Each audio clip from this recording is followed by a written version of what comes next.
밤새 잘 주무셨습니까? 거룩한 안식일 아침입니다. 오늘 이 안식일 모든 예배 시간 위에 성령의 임재께서 우리와 함께 하시기를 빕니다.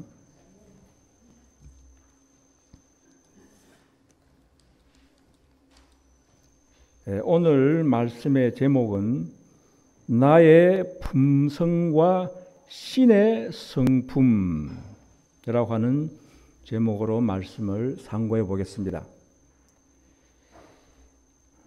대부분의 사람들은 자신의 참 모습을 알지 못해요. 믿는다고 하는 사람들일지라도 자신의 참 모습을 알지 못합니다.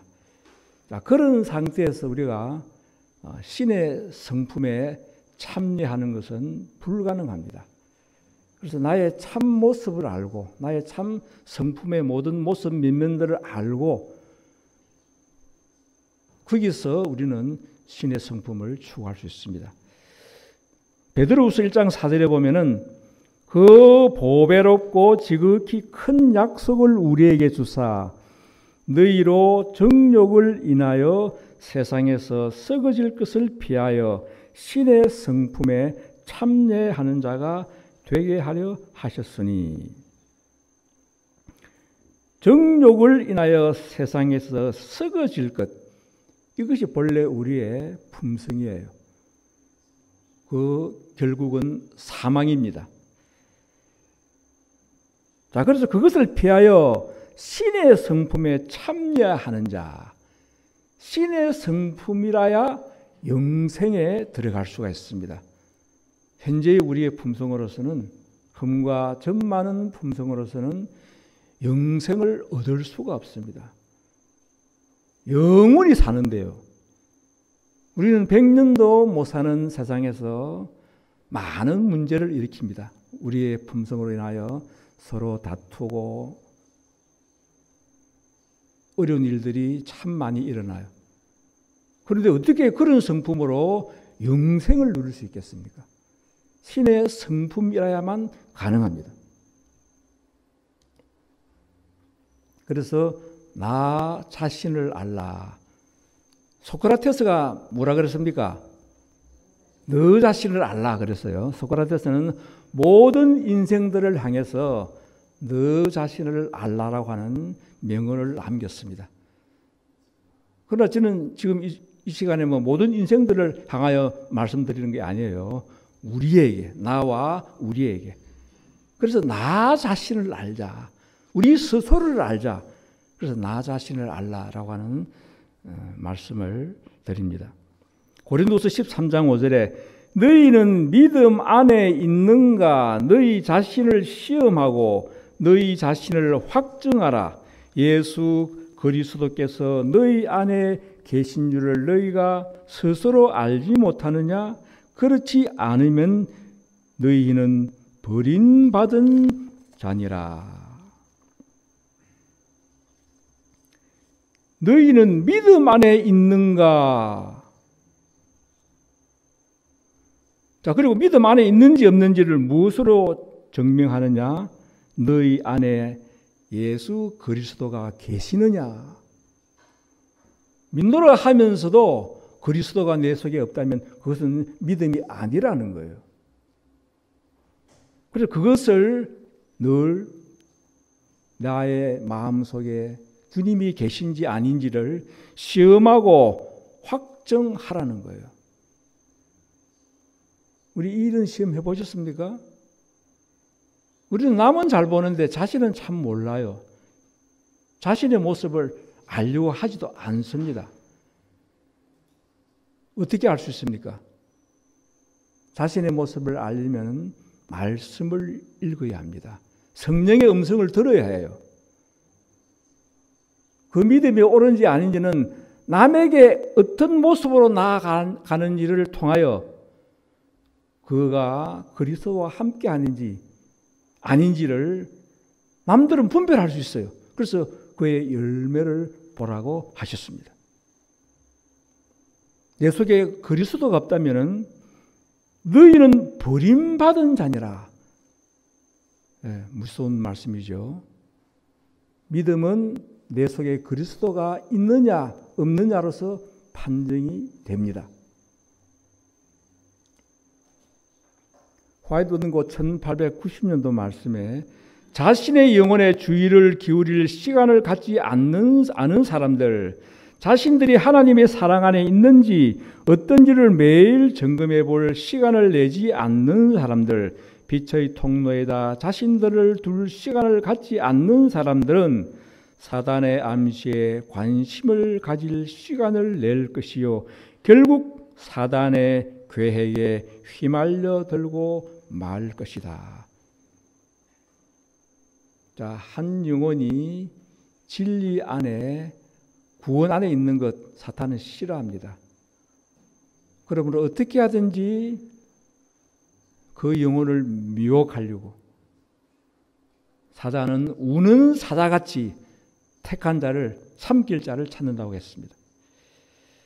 그래서 우리는 사단의 이 미혹, 이 꾀임에 빠지지 않으려고 하면은 우리는 매일 매 시간 내가 하나님의 사랑 안에 있는지 자신을 점검해 볼 시간, 그것이 기도의 시간이요, 말씀 연구의 시간이요, 명상의 시간이요, 또 전도의 시간입니다. 그런 시간을 등한히 할 때 사단은 다른 것으로 관심을 돌리게 만듭니다.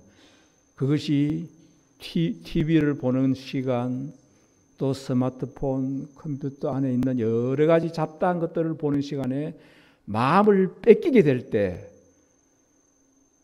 그거는 사단과 함께하는 시간이 될 수 있다는 겁니다. 그래서 우리는 정말 시간을 아껴서 정말 하나님께서 기뻐할 수 있는 시간, 그런 시간을 우리는 자주 나를 점검하고 그런 시간 속에 우리는 삶을 살아야 합니다. 또 한 가지 우리의 품성 가운데 시대소망 314페이지, 비판을 받지 아니하려거든 비판하지 말라. 그대는 동기를 식별할 수 없으므로 남을 능히 판단할 수 없다. 남을 비판함으로 그대는 자신에게 유죄 선고를 내리는 것이다. 왜냐하면 그대는 그대가 형제를 참소하는 자인 사단과 한 통속임을 보여주기 때문이다. 비판하는 것이 사단과 한 통속이다. 최초에 루스벨이 그리스도를 비판하는 것으로부터 죄가 시작됐습니다.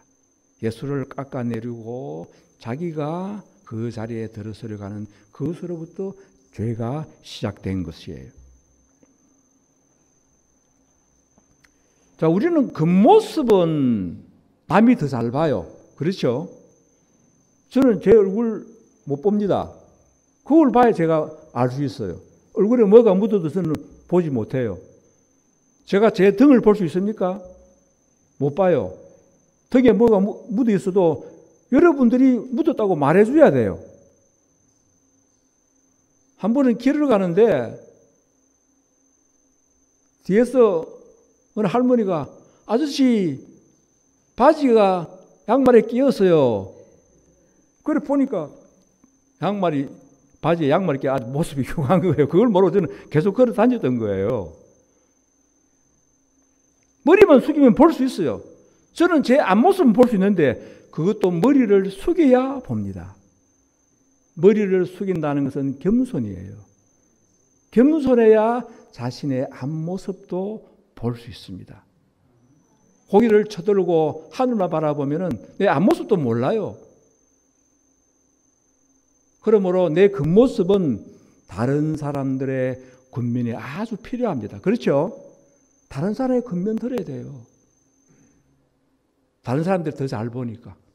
그러나 내 속마음은 다른 사람들이 몰라요.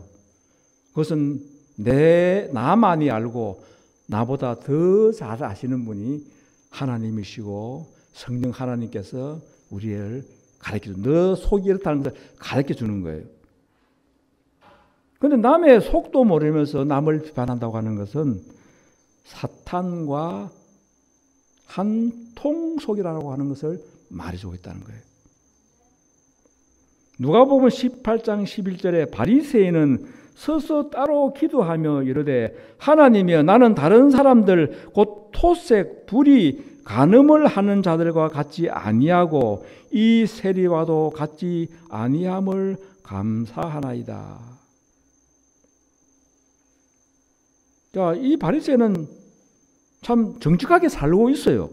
토색 안 하고 불의 안 하고 간음 안 하고 말씀대로 정직하게 살고 있어요. 그런데 무엇이 잘못되어 있습니까? 지금 다른 사람과 비교하고 있습니다. 나는 안 그러는데 다른 사람들은 형편없어. 저 세리 보라고. 저 세리와 나는 전혀 달라. 이게 더 무슨 자신의 죄예요. 그걸 모르는 거예요. 이게 바리새인의 교만이었습니다. 이런 모습이 우리에게 있을 수 있습니까? 예.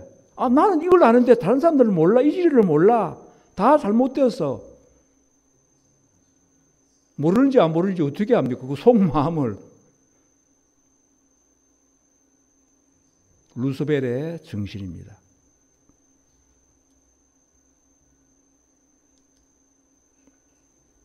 두 번째, 라오디게아 교회는 자신의 참 모습을 모릅니다.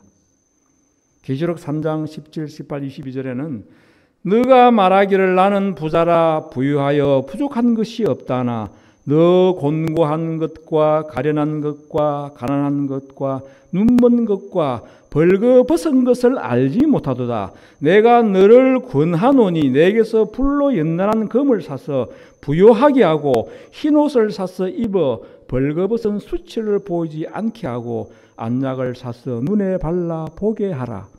너가 열심을 내라 회개하라. 실상은 눈도 멀고 벌거벗은 상태인데 자신은 어떻게 생각하고 있습니까? 나는 부자라 부유하여 부족한 것이 하나도 없다. 실상은 공고하고 가련하고 가난하고 눈멀고 벌거벗었는데 한마디로 치매에 걸린 거잖아요. 예, 치매에 걸린 거예요. 오늘날 영적 치매에 걸린 거예요. 라오디게아 교회 상태가 이렇습니다. 라오디게아 교회는 오늘날 어느 교회입니까? 예, 재림교회와 우리 합해서 우리 재림교회잖아요. 장감대 교회는 라오디게아 아니에요. 그건 이미 빌라델피아 또 4대 시대 때 그때 재림교회가 탄생하기 전에 일요일교회 시대였었어요. 지금 라오디게아 교회는 재림교회 시대예요. 우리와 함께한 재림교회. 그런데 이런 치매에 우리는 안 걸리려고 이 치매에 걸린 줄 알고 우리는 여기에 벌써 나온 거예요. 자, 라오디게아 상태에서는 불로 연단한 금도 없어요. 즉 믿음과 사랑도 없다는 거예요. 흰옷 그리스도의 의도 입지 않았다는 거예요. 안약, 선과 악을 분별하는 눈도 없다는 거예요. 끔찍한 일이에요. 그런데 나는 부자라 부유하여 부족한 것이 없다. 모양이 있기 때문에 그 모양이 실체인 걸로 착각하는 거예요. 껍데기는 있어요. 그 속에 알맹이가 없다는 거예요. 화이트 원고 1894년도 말씀에 라오디게아 교회에 보내는 기별은 한 백성으로서의 우리들에게 크게 적용된다. 그 기별이 마땅히 주의를 기울여야 할 만큼 주의하지 않고 있다. 참으로 얼마나 많은 사람들이 왜곡된 빛 가운데서 사물들을 보고 사단이 보게 하는 빛 가운데서 사물들을 바라보고 있는가. 우리가 선교 사업에 큰 열심을 나타내어 보일지 모르지만 그것이 이기심으로 부패되어 있고 자기 냄새가 강하게 풍기기 때문에 그것은 하나님 보시기에 아무것도 아니다. 이는 그것이 썩고 더러워진 흙물이기 때문이다. 라오디게아 상태에서는 열심히 선교 사업을 하더라도 어떻다고요? 그것은 부패되어 있고 자기 냄새가 강하기 때문에 하나님 보시기에 그 선교 사업도 가증하다는 거예요.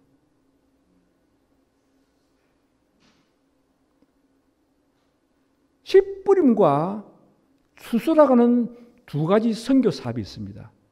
씨 뿌림은 악인도 할 수 있고 의인도 할 수 있어요. 전도지 전하는 건 누구나 할 수, 예수 믿으라고 하는 누구나 말할 수 있습니다. 사단도 합니다. 씨 뿌림은. 사단도 씨 뿌림 해요. 모든 종파가 다 씨 뿌림을 합니다. 그러나 추수는 누구만이 할 수 있습니까? 모든 종파가 다 추수할 수 있나요? 아니에요. 하나님의 택함을 받고 자기 자신이 추수된 자, 거둬들이된 자, 그런 자에게 추수꾼의 사명을 주십니다. 우리 개혁운동이 바로 그 사명을 받은 거예요. 우리 씨 뿌리면 다 할 수 있습니다. 우리 다 전도지 전할 수 있고 예수 믿으라고 전할 수 있습니다만은 추수하는 것은 나 자신이 추수가 되어야 되는 거예요. 추수꾼의 사명이 우리 개혁운동의 본질이에요. 내가 변화되지 않았다면 내가 선교사업 하더라도 그것은 썩고 더러워진 흙물이기 때문에 거기에는 하나님의 축복이 함께하지 않는다는 거예요. 선교 열심히 하는 건 좋죠. 좋습니다. 그보다 앞서 내가 변화되어야 한다는 거예요. 그리스도의 마음으로 그리스도의 모습으로 가말을 줄 수 있는 사람이 될 때 거기에 하나님께서 함께 하신다는 거예요. 그게 추수꾼의 사명입니다. 세 번째, 성령의 음성에 귀를 기울이자. 로마서 10장 17절에 믿음은 들음에서 나며 들음은 그리스도의 말씀으로 말미암았느니라. 자, 성경은 눈으로 보잖아요. 그죠? 성경은 눈으로 보는데 믿음은 봄으로 나며 아니에요. 들음에서 나며. 성경은 다 봅니다. 모든 교회인들이 다 봅니다. 그러나 그것이 성령의 음성으로 들려야 그게 제대로 말씀을 보는 거예요. 내 귀에 성령의 음성으로 들려야 된다는 거예요. 그것은 그리스도의 말씀으로, 말씀 아닌 다른 사람의 음성, 다른 서적에 있는 어떤 교훈, 이게 아니고 오직 성경 말씀, 예언의 신의 말씀, 그 말씀이 내 귀에 성령의 음성으로 들을 때 그것이 바른 믿음이라는 거예요. 이사야 5장 4절에는 주 여호와께서 학자의 혀를 내게 주사 나로 곤고한 자를 어떻게 도와줄 줄을 알게 하시고 아침마다 깨우치시되 나의 귀를 깨우치사 학자같이 알아듣게 하시도다. 요 귀와 입이 나옵니다. 그래서 우리 거룩할 성자 귀이자 플러스 입구자 플러스 임금 왕자예요. 귀와 입과 왕 대신 하나님께서 함께하는 그것이 거룩할 성도라고 하는 거예요. 먼저 귀가 열려야 합니다. 아침마다 깨우치시되 나의 귀를 깨우치사 학자같이 지혜롭게 알아듣게 하시고 그런 자가 그 입을 열어 학자같이 남에게 공고한 자를 어떻게 도와줄지 필요한 말씀을 전해 줄 수 있다는 거예요. 먼저 나의 귀를 깨우쳐야 합니다. 귀가 깨우쳐주기 전에 남에게 가르치려고 하는 것은 나의 말이 나올 실수가 있습니다. 그래서 사도 바울이 그 대단한 웅변가가 많은 사람 앞에 섰을 때 두렵고 떨었다고 했습니다. 왜? 자기의 학식과 자기의 재능과 자기의 웅변이 나올까 봐. 그래서 사람들에게 감탄은 주지만 구원의 능력은 주지 못한다고 하는 것을 그는 경험을 알았습니다. 그래서 나의 음성이 아닌 성령의 음성이 나오도록, 성령의 지혜가 나오도록 사람들 앞에 섰을 때 두렵고 떨었다고 하는 말씀을 하셨습니다.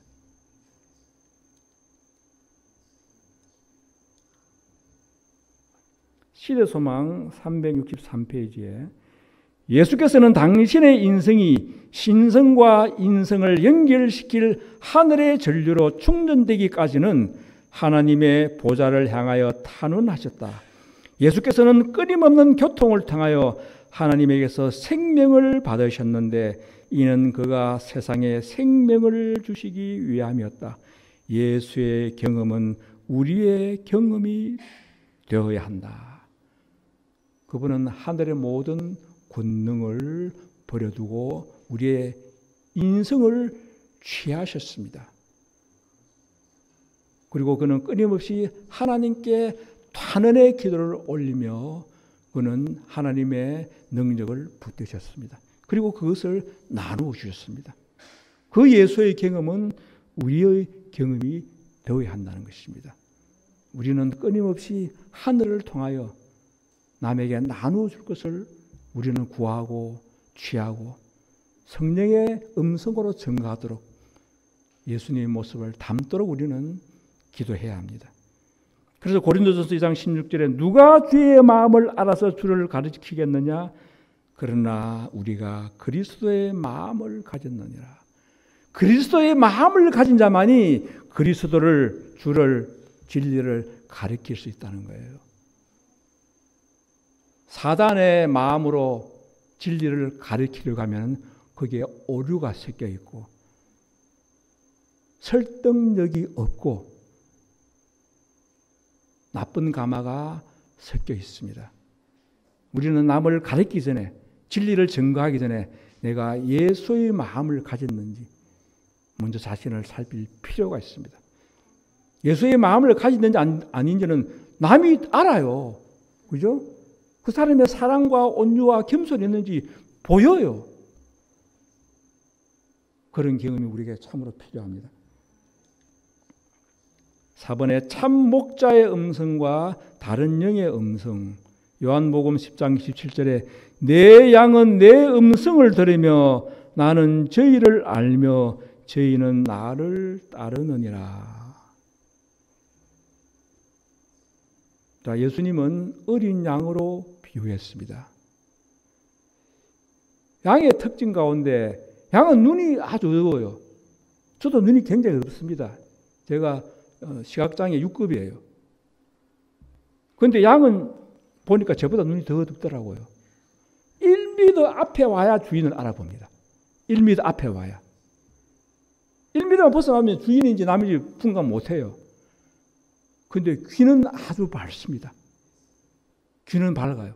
멀리서도 소리를 지르면 그게 주인의 음성인지 타인의 음성인지 양은 분별합니다.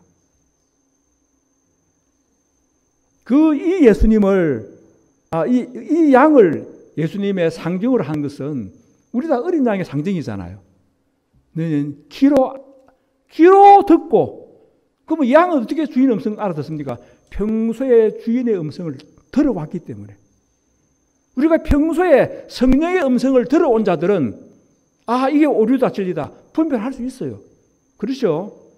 그걸 모르면은 다른 종이 와서 말을 해도 주인의 음성에 익숙해지지 않으면 그게 진리인 줄 알고 받아들일 수 있는 거예요. 우리는 성경 말씀을 통하여 예언신을 통하여 그 말씀에 하나님의 음성을 듣는데 익숙해져 있어야 하는 겁니다. 화해편지 1890년도 말씀에 많은 사람들이 주께서 보내신 말씀들을 버리고 사람이 말한 것들을 빛이요 진리라고 받아들일 것이다. 인간의 지혜는 자아 부정과 헌신의 자리에서 사람을 꿰어낼 것이다. 그리고 하나님의 기별을 무효화시키는 경향을 띈 것들을 많이 고안해낼 것이다. 그들은 사람들의 의견을 받아들이지만 참 목자의 음성은 알아들을 수가 없고 그들의 가마로 인하여 길을 잃은 사람들이 많이 생긴다. 설교 아주 잘하는 사람 참 많습니다. 재능 많은 사람 아주 많아요. 듣다 보면 자신도 모르게 빠져들어요. 그러나 거기에 99%의 진리에 1%의 오류만 섞여 있어도 그건 진리가 아니에요. 생수 한 통에 독극물 한 방울 넣으면은 그 생수 아니잖아요. 독극물 한 방울 넣으면 다 퍼지잖아요. 그러나 사람의 음성에 마음에 빠져 있을 때는 99% 진리니까 1%의 오류를 분별하지 못해낼 수밖에 없는 거예요. 그래서 많은 사람들이 여기에 미혹되어 오류를 진리라고 받아들인다는 거예요. 그것이 사람의 의견인지 말씀에 있는 것인지 분별하기 위해서 우리는 말씀에 익숙해져 있어야 합니다. 그래서 이 길 잃은 많은 사람들, 이 교회에 있다가 떠나간 많은 사람들을 어떻게 할까? 시대소망 483페이지. 예수께서는 거짓 목자들로 말미암아 잘못 인도된 온 세상에 흩어진 영혼들을 생각하셨다. 그분의 목장의 양으로 모아드리고자 한 자들이 이리들 가운데 흩어졌다. 그러므로 그분께서는 또 이 우리에 들지 아니한 다른 양들이 내게 있어 내가 인도하여야 할 터이니 저희도 내 음성을 듣고 한 무리가 되어 한 목자에게 있으리라고 말씀하셨다. 수많은 사람들이 지금 다른 교단들에 있습니다. 우리는 아주 극소수예요. 저는 과거에 전도하러 좀 다니고 할 때 그 참 삶의 길 정로계단에 만들어 놓은 것으로 만들어 놓은 것 그걸 줍니다. 물론 이제 믿지 않는 사람들은 그거 줘도 읽어도 모르죠. 장감리 교인들이 그거 읽어요. 도탁하면 그 사람은 희망 있는 사람이에요. 그건 교리가 아니고 복음이거든요. 참 삶의 길은 순수한 복음이에요. 장감리교회 안에 있다 할지라도 천주교 교인이라 할지라도 예수를 참 사랑하고 진리를 사랑하는 자들은 그 책을 읽으면 너무너무 좋다는 걸 알아요. 그런 자들은 성령의 음성을 듣고 함께 할 수 있습니다. 거짓 목자의 목적은 뭡니까? 교회를 흐트러 놓는 거예요. 이 교회에 헌신하고 자아부정하고 저 그리스도를 담게 해야 되는데 그걸 흐트러 놓는 것이 다른 영의 목적이거든요. 교회를 분란시키고자 하는 것이.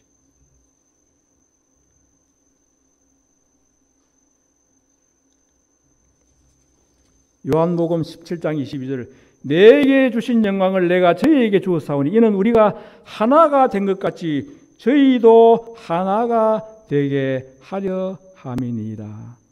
예수님께서 제 아들에게 마지막 드린 기도의 한 부분이에요. 내게 주신 영광을 내가 저희에게 주었사오니 하나님과 자신이 하나 된 것 같이 저희도 하나 되게 하려는 것. 교회가 하나 되게 하는 것이 하나님의 목적이고 사탄은 어떻게든지 흩어지게 해가 만들어가지고 뿔뿔이 흩어지게 만드는 게 사탄의 목적이에요. 참된 기별은 우리를 하나 되게 만드는 거예요. 무엇을 통하여? 하나님의 영광을 통하여. 우리 저녁에도 들었죠. 이 영광은 품성이 하나님의 품성이에요. 모세가 하나님의 영광을 보여주옵소서 할 때 뭐 번쩍이는 광채를 보여준 것이 아니에요. 나는 자비롭고 진실하고 노하기를 더디하고 품성을 보여주셨어요. 이 품성을 우리에게 주었다는 거예요. 그 품성이라면 우리가 하나 된다는 거예요.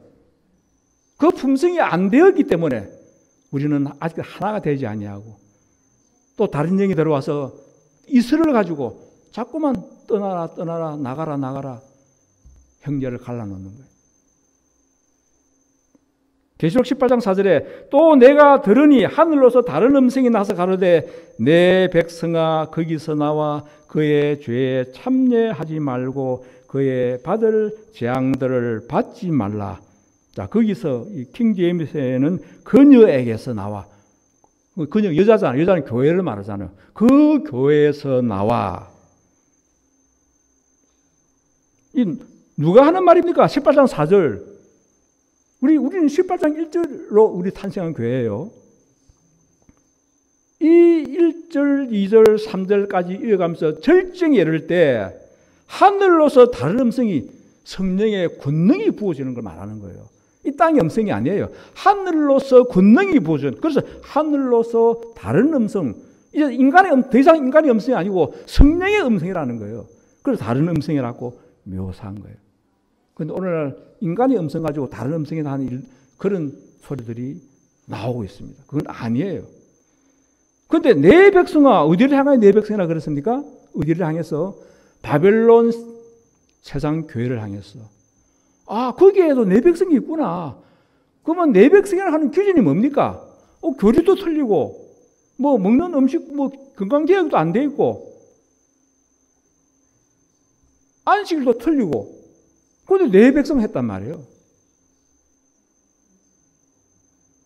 내 백성의 기준은 품성이에요.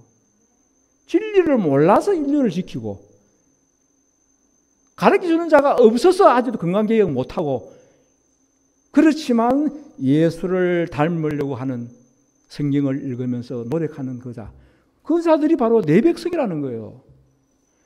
이 교회에 있다고 해서 나 내 백성이 아니야. 이 교회에 있다 할지라도 내 백성이 아닐 수가 있습니다. 그렇죠?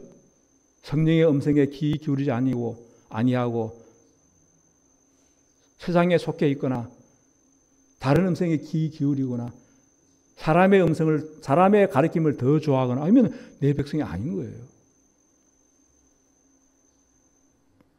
내 백성이 대다수가 세상 바빌론 교회에 있습니다. 그리스도의 품성을 사랑하는 자, 예수를 닮기를 원하는 자는 그가 어느 교회 안에 있든지 하나님께서는 내 백성이라고 말합니다. 그들을 불러내어. 이것은 세계적인 운동이죠. 그죠? 세계적인 운동이에요. 그래야지 한국에만 있어가 안 되잖아요. 온 세계 한 조직을 갖고 있는 단체. 바로 이 사명을 우리가 맡고 있는 것입니다. 나의 품성의 변화에 두 가지 걸림돌. 자, 품성 변화가 왜 이렇게 안 일어날까? 수십 년을 믿었는데 옛 모습이 그대로 있는 이유가 뭘까? 두 가지 걸림돌이 있습니다. 하나는 숨은 죄요, 하나는 죄에 관한 지식입니다. 숨은 죄라고 하는 것은 내가 숨기는 죄 아니에요. 비밀스럽게 나만 가지고 숨은 죄가 아니고 나도 모르는 죄. 그게 숨은 죄예요. 참된 그리스도인 경험 안에서 그대가 예수께 가까이 나아갈수록 그대의 눈에는 더욱 많은 그대의 과오가 보일 것이다. 그 까닭은 그대의 시력이 더욱 밝아짐으로써 그대의 불완전히 그리스도의 완전하신 성품에 대해 더욱 뚜렷이 보여지기 때문이다. 정도계단 64페이지입니다. 예수께 가까이 가면 갈수록 뚜렷이 보인다. 거울을 가까이 당기면 어떻게 됩니까? 얼굴에 점 하나, 모공 하나 다 보이잖아요. 예수께 가까이 가면 갈수록 멀리 있을 때는 안 보이던 것이 가까이 가면 갈수록 내가 이런 흠이 있었구나 보인다는 거예요. 예수께 더 가까이 가라는 거예요. 그 말은 더 샅샅이 성경과 예언의 신의 말씀을 연구하라고 하는 말씀입니다. 시편 19편 12절에 자기의 허물을 능히 깨달을 자 누구려 나를 숨은 허물에서 벗어나게 하소서. 자기의 허물, 숨은 죄를 어떻게 깨닫는 자, 그런 자 없다는 거예요. 그래서 나를 숨은 허물에서 벗어나게 하소서. 성경과 예언서를 통하여 자신을 깊이 살필 때 그때 나에게 이런 죄가 있었구나. 나는 겸손한 줄 알았는데 나에게 교만이 있었구나. 나는 평소에 부드럽게 말하는 줄 알았는데 다른 사람들에게 상처를 많이 줬구나. 상처 주고도 상대방 상처받는데도 본인은 모를 때가 많아요. 저 역시도 저는 어릴 때부터 참 착하다 소리 많이 들었어요. 그런데 말씀을 보면 볼수록 나도 참 교만한 때가 많았구나 하는 걸 느꼈어요. 진실로 저는 회개했습니다. 더 낮아지고 겸손해지고 말씀을 보지 않으면 깨달을 수 없어요. 말씀을 볼 때 내가 몰랐던 나의 교만, 나의 거친 부분, 남에게 상처 준 부분 깨닫게 됩니다. 그 다음 두 번째, 아담과 하와가 범죄하였을 때 그들이 얻은 큰 지혜는 죄에 대한 지식과 죄책감이었다. 죄책감은 그리스도를 믿고 하나님께 회개하는 순간에 없어진다. 그러나 죄에 대한 관한 지식은 사람이 그의 일생을 두고 기억하게 되는 것이다. 이 죄에 관한 지식이 사람의 성질에 죄악 상태를 지속시키며 죄 짓는 경향을 생기게 한다. 회개하면 죄책감 사라지죠. 회개했기 때문에, 그죠? 용서받았기 때문에. 그런데 죄의 지식이 남아있다는 거예요. 죄를 반복하면 반복할수록 습관적이 되어버리면 회개한 뒤에도 그 습관이 남아있잖아요. 술 좋아하던 사람이, 담배 좋아하는 사람이 술, 담배 끊었어요. 회개했어요. 그 갈망이 남아있습니까? 안 남아있습니까? 남아있어요. 그러니까 또 실수하고 또 실수하고 반복하는 거예요. 저도 그런 부분이 있습니다. 오랜 동안에. 그것을 많은 투쟁을 했어요. 3일 단식하고 5일 금식하고 일주일 금식 제가 5번 했습니다. 이 죄의 지식을 내게서 제거하기 위해서. 계획 운동에 들어와가지고. 재림교 있을 때는 뭐 그렇게 하려고 생각도 안 했었어요. 그러나 계획 운동에서는 너무나 순결한 믿음을 가르치기 때문에 나의 이 죄의 지식이 나에게서 떠나야 되겠다. 노력해야 합니다. 죄가 반복되면 반복될수록 죄의 지식은 더 깊어집니다. 그래서 예레미야 17장 1절에 유다의 죄는 금강석 끝철필로 기록되되 그들의 마음판에 새겨졌거늘. 금강석 끝철필, 유리 자를 때 인조 다이아몬드 그걸 자르잖아요. 그죠? 금강석은 다이아몬드 말합니다.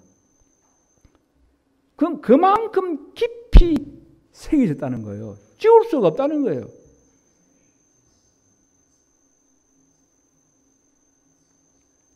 그럼 어떻게 할까? 이제 이게 에스겔 36장 31절. 그때 너희 악한 길과, 그때라고 하는 것은 새 마음과 새 영을 줄 때, 그 앞에 쭉 보면 길어서 제가 빼버렸는데, 그때 너희가 악한 길과 너희 불선한 행위를 기억하고 너희 모든 죄악과 가져간 일을 인하여 스스로 밉게 보리라. 새 영과 새 마음을 받을 때 죄가 미워져야 합니다. 죄가 달콤한 상태에서는요, 회개하도 죄가 달콤한 죄 또 생각납니다. 달콤한 게 또 묻고 싶어요. 그래서 그 허물로 인하여 여러 가지 사고가 나고 어려운 일이 생기게 하나님께서는 섭리하십니다. 죄가 미워져야 돼요. 신의 성품에 참여한 자들의 성장 목표, 베드로후서 1장 3절로 11절에는 그의 신기한 능력으로 생명과 경건에 속한 모든 것을 우리에게 주셨으니 너희로 정욕을 인하여 세상에서 썩어질 것을 피하여 신의 성품에 참여하는 자가 되게 하려 하셨으니 더욱 힘써 너희 믿음의 덕의 지식의 절제를 절제의 인내를 인내의 경건을 경건의 형제 우애를 형제 우애의 사랑을 공급하라. 생명과 경건에 속한 모든 것을 그의 신기한 능력으로 우리에게 다 주었다는 거예요. 우리는 믿음으로 그걸 받아야 하는 거예요. 받으면 되는 거예요. 그런데 받은 뒤에 우리 믿음은 나만을 위하는 것이 아니고 남에게 또 흘러가야 돼요. 그래서 그 믿음에 덕이 더해져야 됩니다. 그 덕에 이제 말씀의 지식이 또 더해져야 돼요. 여러 가지 알아야 더 많은 덕을 나눌 수 있는 거예요. 그 지식을 찾는 데는 절제가 필요합니다. 뭐 배부르게 먹고 지식 사기 힘들어요. 시간도 아껴야 돼요. 시간 절제해야 돼요. 그렇게 하는데 인내가 필요해요. 절제의 인내를. 인내하려면 어렵죠. 인내하려면 짜증나요.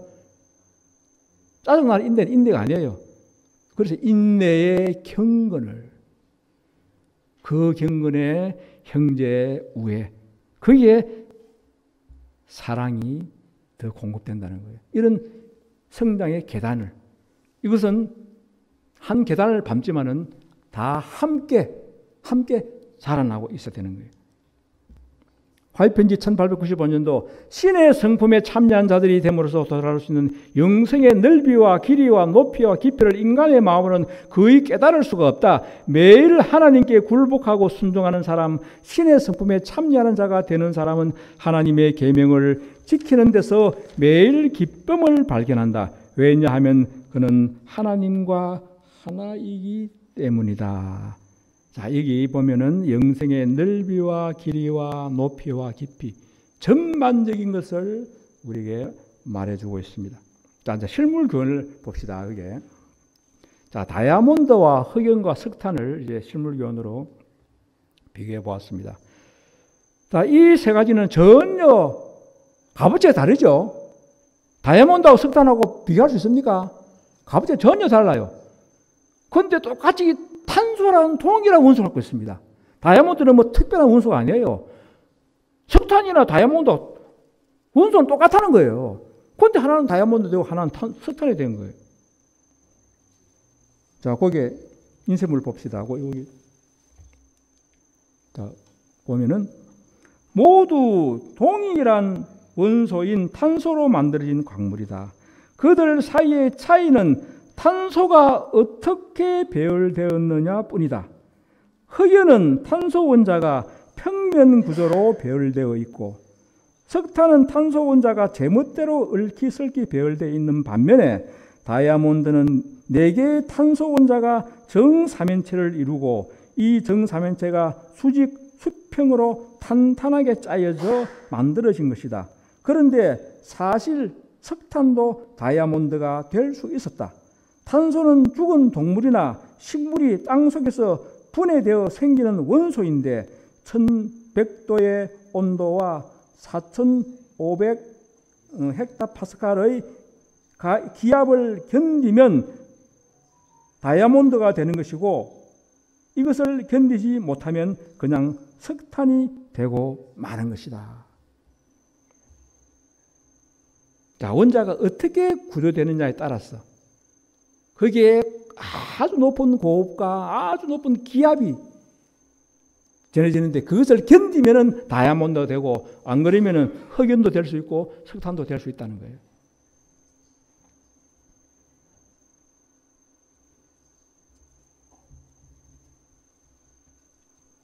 우리 인체에 탄소가 그 질량이 두 번째 많아요. 산소가 60% 이상이고 탄소가 20% 이상이에요.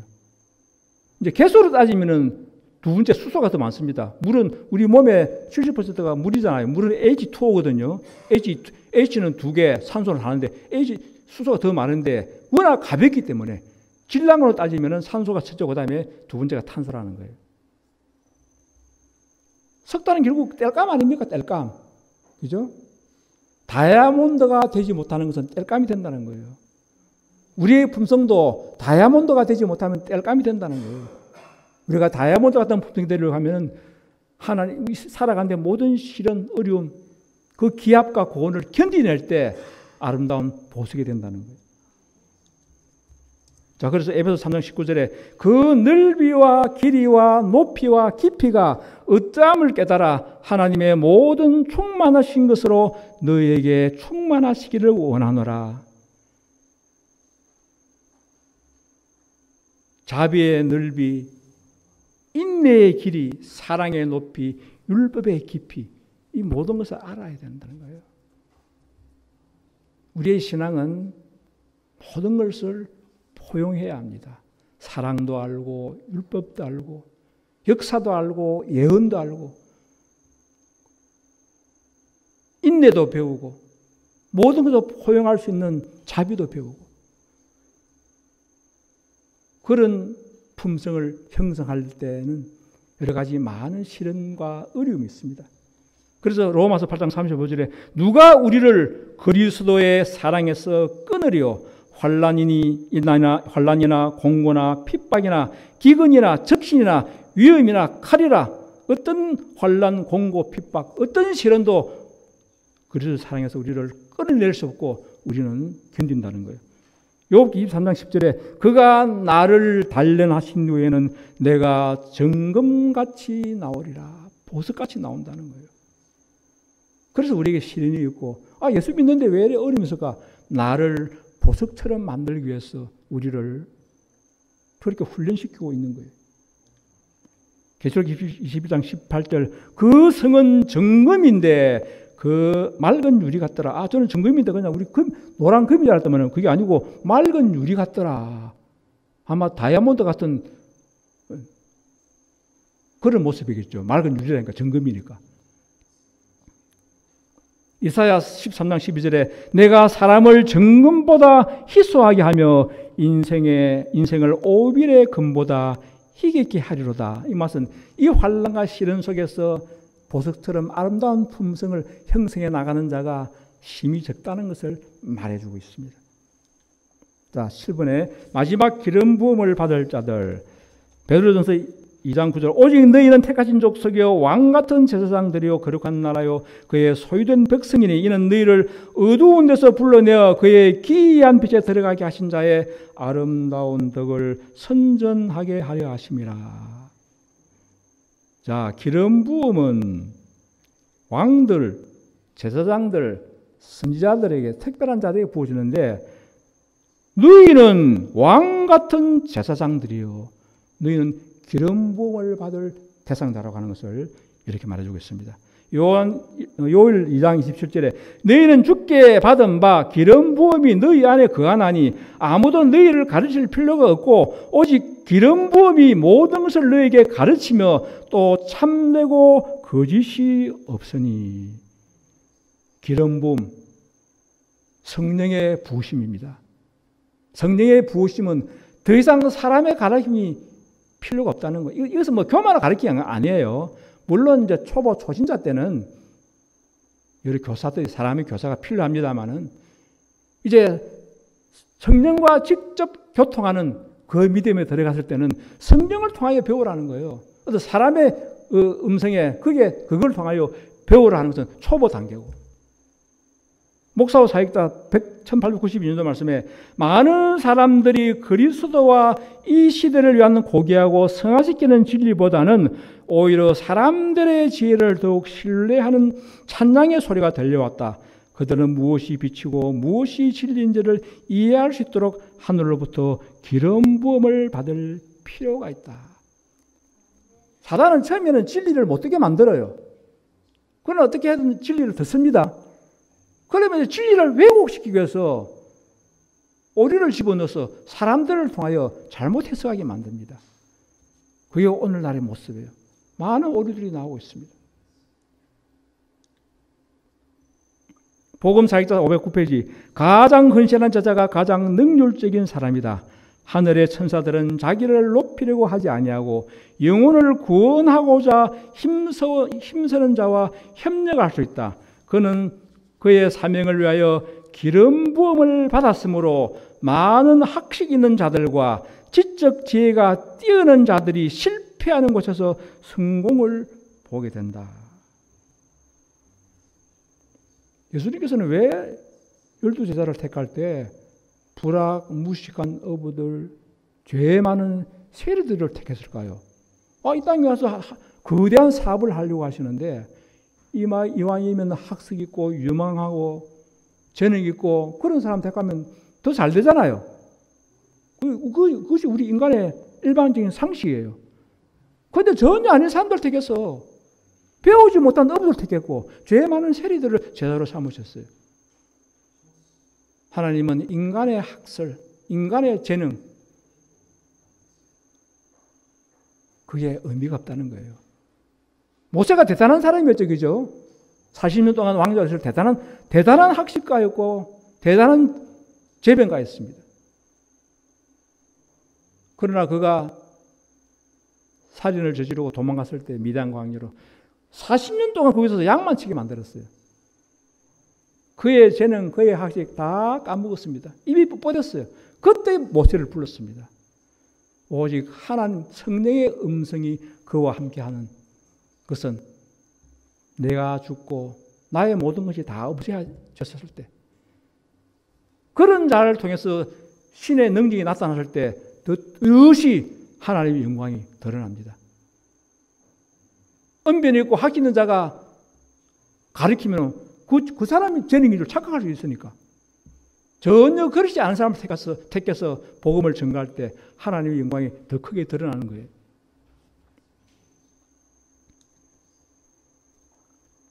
시대송은 180페이지, 우리가 만일 우리의 모든 생각을 사로잡아 그리스도께 복종시키기로 동의하지 않는 한 우리는 하나님의 품성을 식별할 수도 없고 믿음으로 그리스도를 받아들일 수도 없다. 이렇게 행하는 모든 사람에게 성령이 한량없이 주어진다. 그리스도 안에는 신성의 모든 충만이 육체로 거하시고 너희도 그 안에서 충만하여졌다. 나의 의지, 나의 생각 온전히 하나님께 올인하는 것. 분산된 상태에서는 아니에요. 전적으로 그 경험이 그 야곱의 야뽕 나루토였어. 밤새도록 천사로 나타나는 그리스도와 싸우지 않습니까? 그 싸움에서 환도뼈가 부러지기까지 그는 매달렸습니다. 더 이상 속이는 자가 아니고 그는 승리자로서의 축복을 받았습니다. 우리도 바로 이렇게 야곱의 경험, 하나님께 올인하는 이 경험이 필요합니다.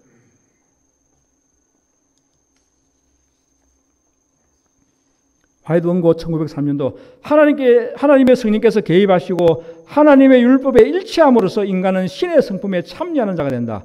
인간의 마음에 성령이 역사하심으로써 인간은 그리스도 안에서 완전하게 된다. 그리스도와 연합하는 것은 성도 상호 간에 연합하는 접착제를 만드는 것이다. 성도들이 이와 같이 하나된 모습은 그리스도의 위엄과 덕 그리고 죄를 지고 가시는 그분의 능력을 세상에 보여주는 가장 설득력 있는 증거이다. 우리 각자 다른 개성을 가지고 이래 있습니다. 이래 둘러 있다고 봅시다. 그 가운데 예수님이 계십니다. 우리끼리 서로서로는 마찰 일으키고 부딪힐 수 있습니다만은 모두가 중심 있는 그리스도를 향하여 가면 어떻게 됩니까? 그리스도 안에서 다 만나게 됩니다. 사탄은 그걸 싫어해요. 예수의 마음으로 나아가는 걸 싫어해요. 그러니까 이스라엘 가지고 자꾸만 흩어지게 만드는 거예요. 예수께 우리가 한 마음으로 나아갈 때 그것이 연합하는 접착제 같은 역할을 한다는 거예요. 자, 마지막으로 정도 48페이지에 초대교회의 신앙과 권능이 부흥되는 때는 박해의 정신은 다시 일어날 것이다. 핍박의 불길은 다시 타오를 것이다. 초대교회의 신앙과 권능이 부흥되는 초대교회 마가다락방에 어떤 일이 일어났습니까? 성령의 불권능이 부어졌습니다. 그거는 늦은 비의 절정을 말하는 거예요. 이미 예수님께서 3년 동안 그들을 가르친 자체가 예수님은 의의 교사였어요. 의가 늦은 비를 했지 않습니까? 예수님께서 바로 그들을 가르치면서 그 당시에 그 시대 이름이 시대니까 그들은 이미 그리스도의 의를 통해서 그들은 가르침을 받아왔고 성장하기 시작했고, 그리고 50일째 그들은 더 완전한 열매의 익음 가운데 갔고, 그리고 거기에 불권능이 부어졌습니다. 그것은 그를 첨가된 능력, 늦은 비의 이른 비의 절정이라 그럽니다. 오늘 우리는 늦은 비 시대에 와 있습니다. 1888년에 그 의인은 우리에게 늦은 비로서 열매를 잃게 해가는 품성의 교훈을 주고 있습니다. 그러나 아직 권능이 아직 임하지 않았었어요. 하나가 되어야 되거든요. 하나가 되어서 마음이 하나될 때 이 교회에 불권능이 부어집니다. 그때 우리 모두가 내 음성이 아닌 성령의 음성으로, 그게 다른 음성이에요. 18장 4절에 다른 음성이에요. 그래서 이게 초대교회의 신앙과 권능이 부흥되는 때 늦은 비의 절정을 말합니다. 초대교회가 무슨 교회죠? 에베소 교회죠. 에베소 교회 몇 번째 교회입니까? 예? 7교회 중에서 에베소 교회가 몇 번째 교회예요? 첫째 교회잖아요. 그 에베소라는 뜻은 어떻습니다 하는 뜻이에요. 어떻습니다. 라오디게아 교회는 몇 번째 교회예요? 7번째. 음악에 비하면 도레미파 솔라 시 다 뭡니까? 도가 와야 끝나잖아요. 음악에도 그죠? 모든 음악은 도에서 도, 어떤 맵에서 어떤 음으로 끝나요. 시에서는 안 끝나. 라오디게아에서는 끝낼 수가 없어. 어떤 음악으로 돌아가야 돼. 도레미파 솔라 시 도로 끝나는 거예요. 세상이. 우리 개혁운동은 에베소 교회의 믿음을 가지고 있습니다. 그렇죠? 그래, 에베소 교회의 믿음을 가져야 권능이 임하는데요. 라오디게아 교회 상태에서는 권능이 임하지 않습니다. 재림교회는 결코 늦은 비 권능을 받을 수가 없어요. 에베소 교회의 믿음, 첫 믿음으로 돌아가야 끝납니다. 우리는 지금 그런 에베소 교회의 믿음을 갖고 있는 거예요. 그래서 이 신앙과 권능이 부흥되어야 합니다. 우리는 이미 늦은 비의 비를 맞고 있습니다. 그러나 아직 절정에 이르지 않았어요. 권능이 나타나야 합니다. 우리가 하나 될 때, 예수의 품성으로 진리로 하나 될 때, 그때 이 작은 교회가, 이 이름 없는 교회가 하나님의 영광을 세상에 선포하게 될 것입니다. 하나님을 그것을 가장 기뻐하십니다. 그러한 교회, 그러한 여러분과 제가 되기를 간절히 바랍니다.